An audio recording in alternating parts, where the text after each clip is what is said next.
और फिर वो मॉन्स्टर उस मोटे के घर की तलाशी लेने लग जाता है और तलाशी लेते हुए उसको उस मोटे का आई कार्ड मिलता है और आई कार्ड को लेकर वो एक गेट के पास जाता है जहाँ पर वो उस आई कार्ड की मदद से दरवाज़ा खोलता है और अंदर चले जाता है और वो देखता है कि वहाँ पर काफ़ी सारे शीशे के जार रखे थे और उसके अंदर काफ़ी सारे मॉन्स्टर्स की लाशें रखी थी।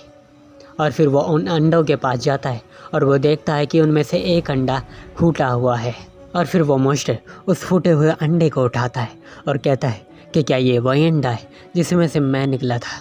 वो मॉन्स्टर इस अंडे में से बाहर निकला होगा और बाहर चले गया होगा, लेकिन भूख के मारे ही मर गया, जिसके बाद मैं उसके शरीर में आ गया और तभी मेरे को कॉकरोच इतने टेस्टी लग रहे थे और गेम में तो कोई ऐसी जगह नहीं थी। और फिर वो उस अंडे को ज़मीन पर रखता है और आखिरी तोपों की सलामी देता है। फिर वो उन अंडों की तरफ जाता है और उन अंडे को उठाकर घपा-घप करके खाने लग जाता है और वो उन अंडों को खाने के बाद वो इसी डक के अंदर घुस जाता है और वो हमें बताता है कि उसे सिस्टम के द्वारा काफ़ी सारे रिवॉर्ड मिले हैं क्योंकि उसने उन अंडों को खाया था। और स्पेस डॉग के मिलने का भी समय हो चुका है और मेरे को चेक करना है कि वो कितने ताकतवर है। फिर हमें स्पेस क्राफ्ट की जगह को दिखाया जाता है जहाँ पर काफ़ी सारे स्पेसशिप थे, जहाँ पर एक आदमी उन्हें स्पेसशिप की मरम्मत कर रहा था और तभी उसके पास उसका साथी आता है और कहता है कि चलो भाई खाना खाने का समय हो चुका है।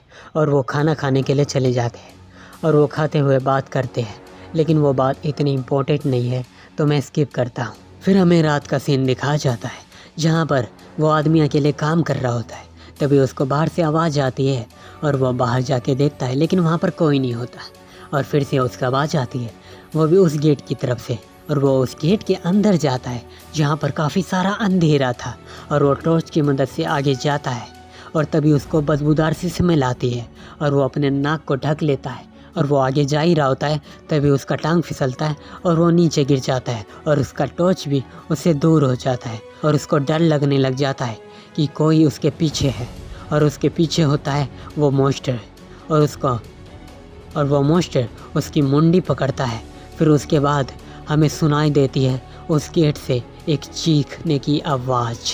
फिर हमें उसके दोस्त को दिखाया जाता है जो कि उसको खाना देने के लिए आया होता है और वो देखता है कि उसका दोस्त वहाँ पर नहीं होता और वो ढूंढते ढूंढते वो भी उस गेट के अंदर चले जाता है और वो जाते हुए देखता है कि वो ज़मीन पर टॉर्च गिरा पड़ा है और वो उस टॉर्च को उठाता है और उसके हाथों में खून लग जाता है जो कि ऊपर से टपक रहा होता है और वो अपनी मुंडी ऊपर करता है और वो देखता है कि उसके दोस्त की मुंडी उस मॉन्स्टर के हाथों में है और हो जाता है उसका भी गेम एंड।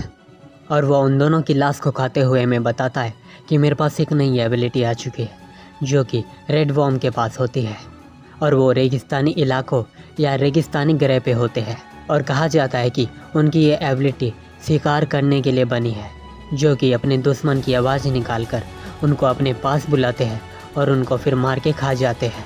और किसी तरह मेरे पास उनका जीन का टुकड़ा आ चुका है, लेकिन इसमें एक प्रॉब्लम है कि मैं जिसको भी खाऊंगा मैं सिर्फ उसी की आवाज़ ही निकाल सकता हूँ और कल मेरे को नया शिकार ढूंढना होगा। तो मेरा अब अगला शिकार है वो जैकेट वाला बंदा। और फिर वो एसी डक के अंदर चले जाता है और एसी डक के अंदर वो चल ही रहा होता है तभी उसको स्लाइम मॉन्स्टर की आवाज़ आती है, जिसको सुनकर वो मॉन्स्टर कहता है कि क्या साइकिक पावर का इस्तेमाल इस तरह भी किया जा सकता है, मैं दूसरों से साइकिक पावर की मदद से बातें भी कर सकता हूँ।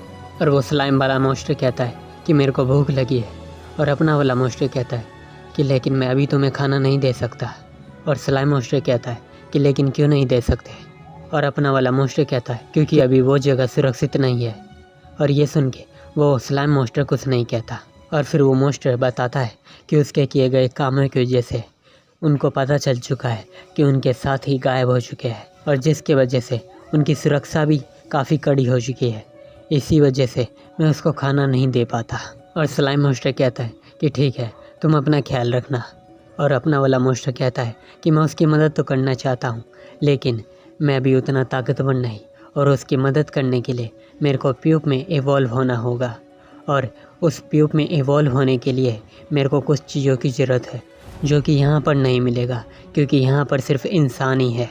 और समुद्री डाकू से कुछ चांस है कि मेरे को वो चीज़ मिल जाए जिससे कि मैं प्यूप में इवॉल्व हो सकूं, लेकिन मैं उनके बारे में ज़्यादा नहीं जानता। फिर वो मोस्टर अपने हाइपर सेंस का इस्तेमाल करता है और उस जैकेट वाले बंदे को देखने लग जाता है जो कि किसी से फ़ोन पे बात कर रहा होता है। वैसे तुम अपने प्लान को सही से एग्जीक्यूट करना। हाँ ठीक है, मैं कर दूंगा। वैसे घर से कोई मैसेज आया? नहीं। लेकिन ऐसा क्यों?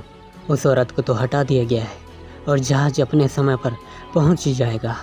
और हाँ, कैप्टन के सभी आदेशों को दर्ज कर दिया गया है। क्या? तो इसका मतलब ये सब हाउस प्लान कर रहा है? हाँ, और बस इतना ही है। और फिर वो आदमी दरवाज़ा खोल के अंदर चले जाता है और वो कैप्टन उस पर चिल्लाता है कि तुमने कैसा काम किया है।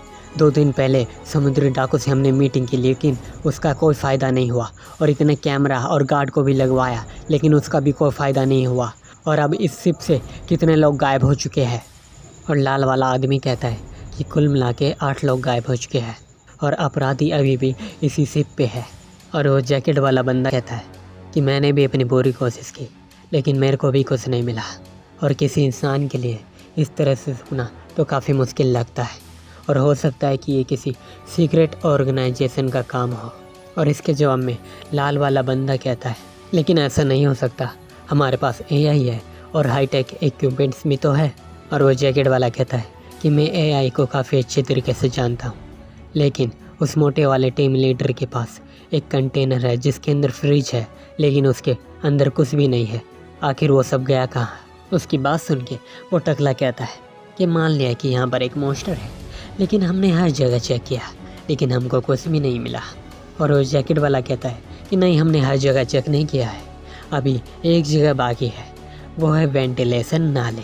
ये एक ऐसी चीज़ है जिससे हम कहीं पर भी जा सकते हैं और हो सकता है कि वो मॉन्स्टर इसी के अंदर छुपा बैठा हो।